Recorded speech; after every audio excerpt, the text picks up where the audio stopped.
തിരുനബിയോടൊരു ദിനമിൽ പാവം ആളുകൾ വന്നിത പറയുന്നു, പ്രതിഫലമെല്ലാം പണമുള്ളോരിത വാരിക്കോരിക്കൂട്ടുന്നു. നോമ്പും നിസ്കാരാദികളെല്ലാം ഞങ്ങളും അവരും ചെയ്യുന്നു. ദാനം ധർമ്മം നൽകി പണക്കാർ ഞങ്ങളെ മുന്നിൽ ചാടുന്നു. ആറ്റൽ നബിയോരീ പാവങ്ങൾക്കൊരു പരിഹാരം നൽകുന്നു.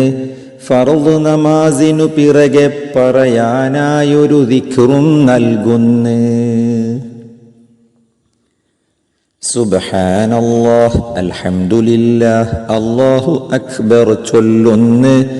എണ്ണം നോക്കി 99 തികയുന്നു. 100 തികയ്ക്കാനായൊരു ദിക്റും കൂടി ഹബീബത ചൊല്ലുന്നു. കടലിലെ നുരയോളം പാപങ്ങളതുണ്ടോ റബ്ബ് പൊറുക്കുന്നു.